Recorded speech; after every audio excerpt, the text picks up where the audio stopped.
But I fear this was too weird for me, this book. And then one day, Elspeth meets her love interest, Raven Yu. What a name. I also found the story quite cliche, and Sybil thinks that why had we spent so much time fighting when we could have been fighting with our lips? And I was like, okay. And it's one of my new favourite books of all time, and it is... Hi, welcome to this video. My name is Rhianna. Thank you very much for being here. I'm going to talk to you today about the books that I read in January 2026. And I have decided this year that at the end of every month I'm going to make a video talking about the books I read in the month, because last year I didn't do that and this year I want to, because I think they're my favourite things to watch on the internet. Just at the end of every month I love watching videos of people just talking about the books they read that month. Just find it very wholesome and enjoyable listening to people's thoughts. So that's what I'm doing this year. And so in January I read 9 books. I read a mixture of literary fiction and fantasy because I like reading about the world and also not reading about the world. And some books I really enjoyed, some books I enjoyed less. Okay, let's get into the books. So the first book I read in 2026, which I technically read in 2025 at the very end of the year, but I didn't include it in my 2025 wrap up, so it's now a 2026 book. And it's one of my new favourite books of all time, and it is Fahrenheit 451 by Ray Bradbury. And the sun has just come out, which is lovely, but it is sort of shining directly on me. It's going to go behind the clouds in a minute. Oh look, it did, yeah. So before reading this book, I knew it was about a society in which books had been banned, and it is about that. But it's not just about the government that have banned books, but it's about the people within the society that have willingly allowed books to be banned in order to live a more like uneducated and easy life, because there's lots of like easy to consume entertainment within this world that numbs your brain rather than waking it up like books do.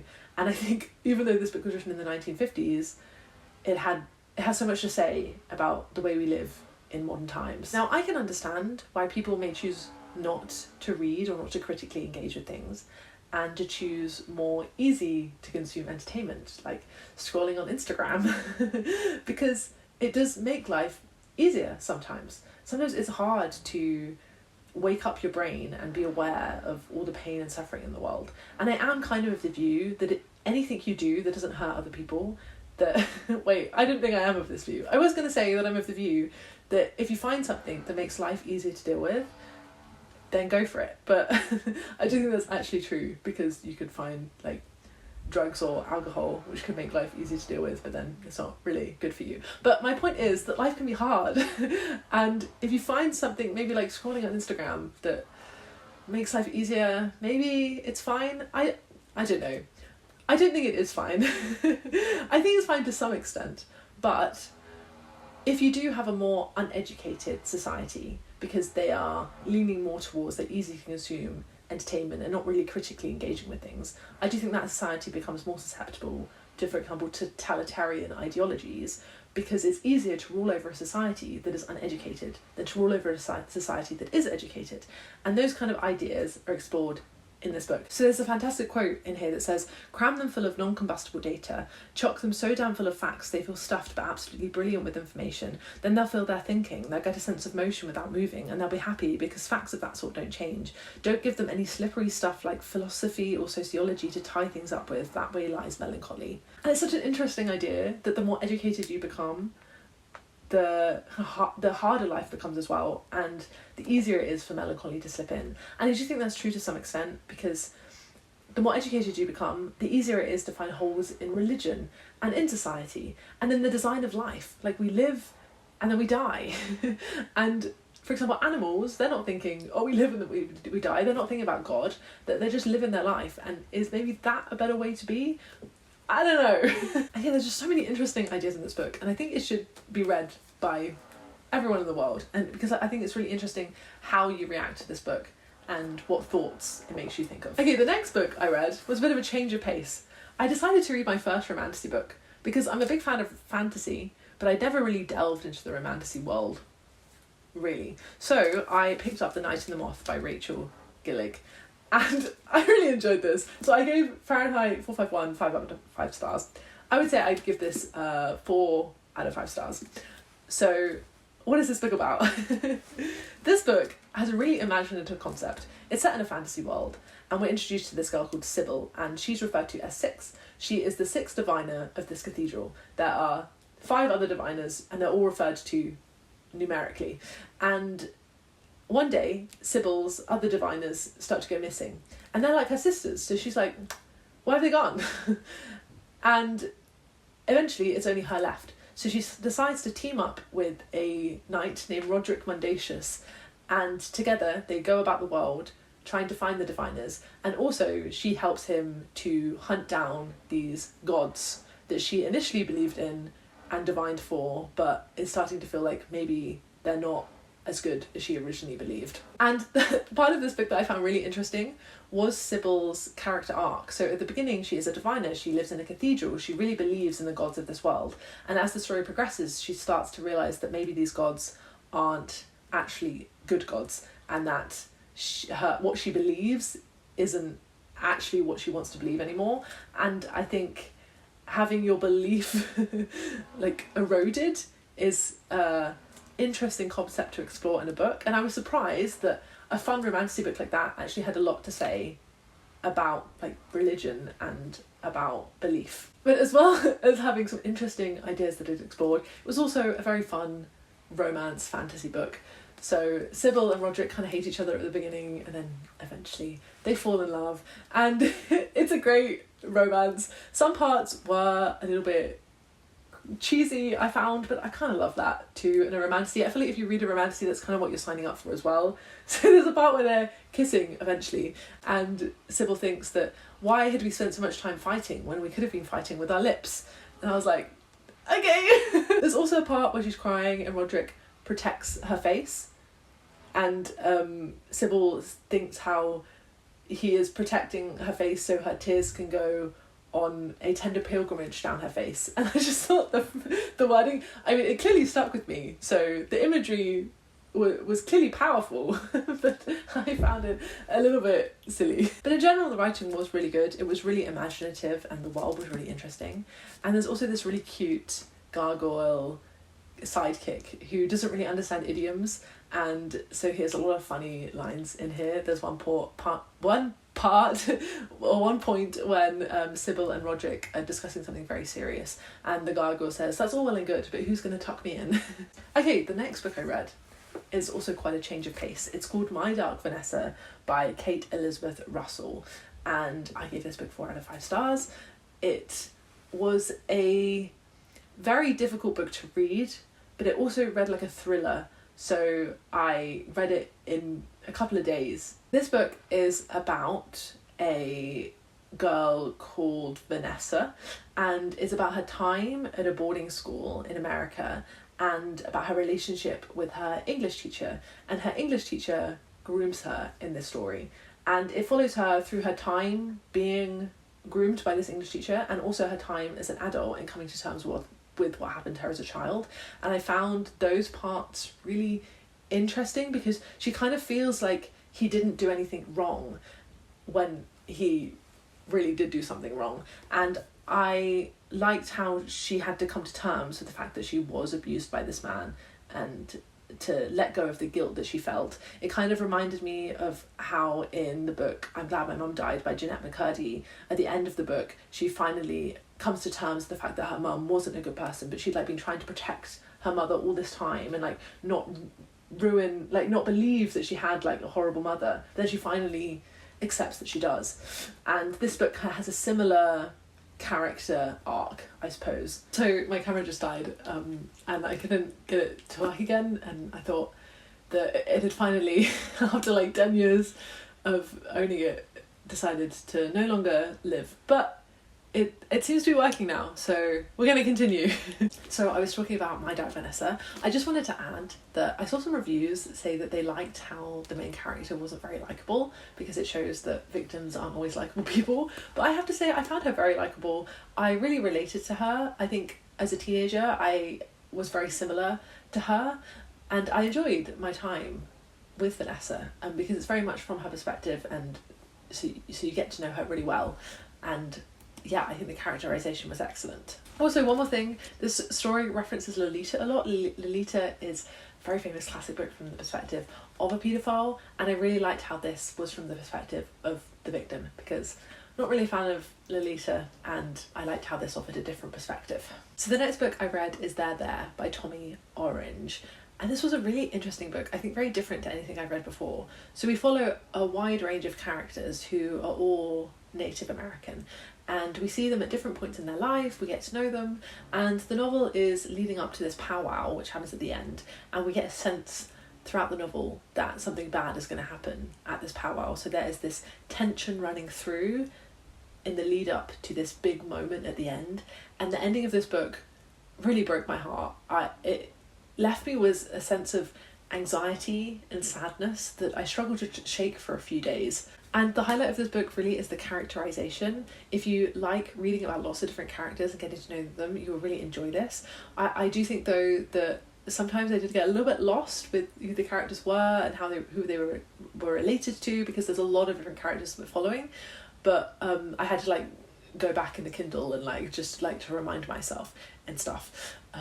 So yeah, sometimes it was a little bit difficult, but mostly I think it was handled really well considering the amount of characters that we're following. It also has a lot to say about Native Americans and their place in America in the present day.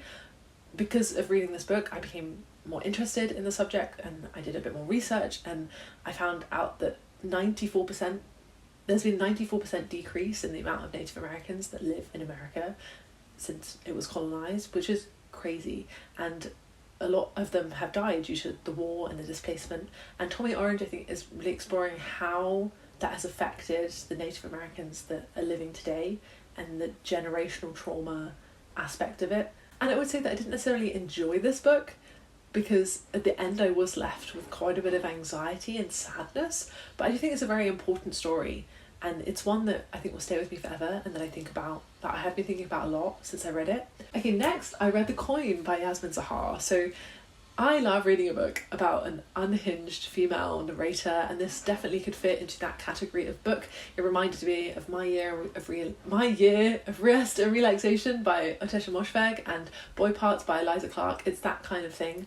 We follow an unnamed narrator who is from Palestine, but she's living in New York, and we just follow her life, really. She works as a teacher at an all-boys school. She has quite unconventional ways of teaching, and she also is feeling quite disconnected from life. She can't really connect with the relationships that she has, and she also is quite materialistic, but she doesn't she's not really gaining, I think, a lot of joy from her materialism.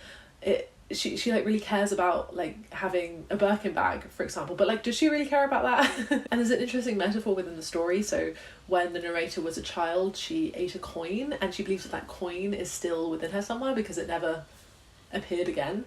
And the writer Yasmin Zahar, I think, said that readers could interpret the coin as they wished, and I suppose for me, I interpreted it as her having this desire for materialistic things but not really gaining fulfillment from that, and also it made me think a lot about how money is thrust upon us.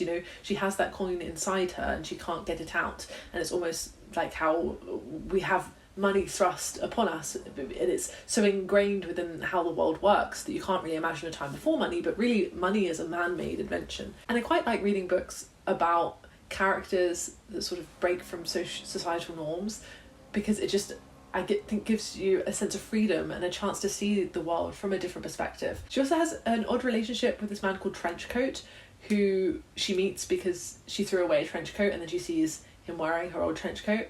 And they have really an odd, strange dynamic. And I love an odd, strange relationship in a book. I would say though that overall I found the plot a little bit lacking, so it doesn't necessarily feel like there's much of an ending.